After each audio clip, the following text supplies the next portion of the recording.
جو آدمی جنت کی تمنا رکھتا ہے اور اللہ کی نافرمانیاں کرتا ہے، اس کی تنہائیاں اللہ کی نافرمانیوں سے بھری ہوئی ہیں۔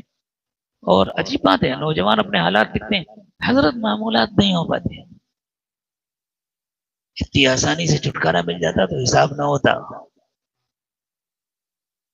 حضرت نماز نہیں ہوتی، نماز چھوٹے گی تو حساب ہوگا نا، اس کا مطلب یہ کہ تم نماز پڑھ سکتے تھے، چھوڑو اس کم ہمتی کو۔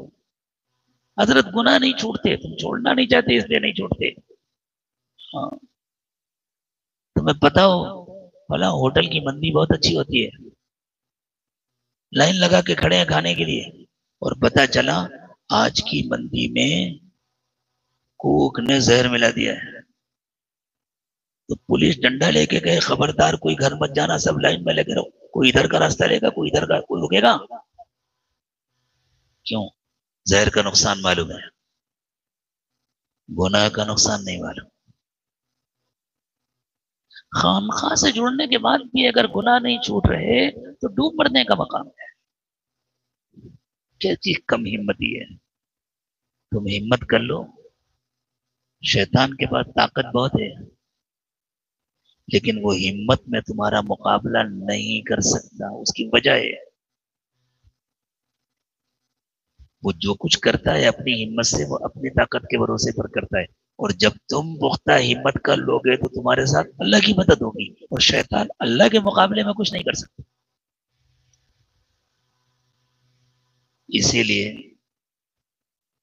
جب شیطان نے اللہ تعالیٰ کو چیلنج کیا تھا نا کہ میں آدم کی اولاد کو جنت میں نہیں جانے دوں گا، تو اللہ تعالیٰ نے فرمایا تھا جو میرے مخلص بندے بن جائیں گے میں ان پر تیرا زور نہیں چلنے دوں گا۔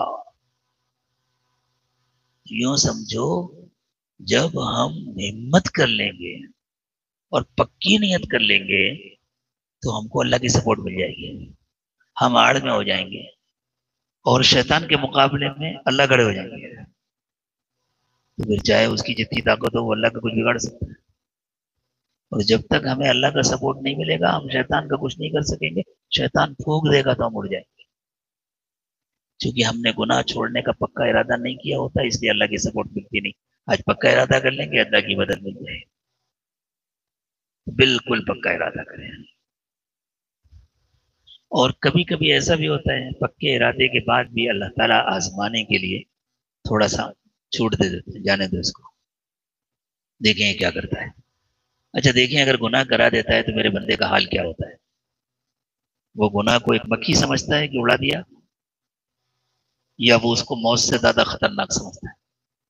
شیطان نے گناہ کرا دیا، اب بندہ تڑپ رہا ہے، رو رہا ہے، گر گڑا رہا ہے، اللہ کیا ہو گیا، اللہ میں تو بچنا چاہتا تھا، اللہ مجھ سے گناہ ہو گیا، اللہ میں تباہ ہو گیا، برباد ہو گیا۔ تو اللہ تعالیٰ کو اتنا پیار آتا ہے کہ اس گناہ سے پہلے جو اس کا مرتبہ ہوتا ہے اس سے بڑھا دیتا ہے، اور فرشتوں سے کہنا یہ گناہ شیطان کے کھاتے میں لکھو، کم بخت اس نے کرا، میرا بندہ نہیں کرنا چاہتا تھا۔ اور یہ ایک مرتبہ نہیں، 10 مرتبہ ہو گیا، 100 مرتبہ ہو گیا، اور ہر مرتبہ یہ روتا ہے، گڑ گڑاتا ہے، اللہ سے مانگتا ہے۔ تو بزرگوں نے فرمایا یہ بھی استقامت کا ایک حصہ ہے کہ اگر شیطان نہیں مانتا یہ بھی اللہ کا در نہیں چھوڑتا، یہ بھی روتا ہے، یہ بھی گڑ گڑاتا ہے، یہ اس کو معمولی نہیں سمجھتا، ڈرتا ہے۔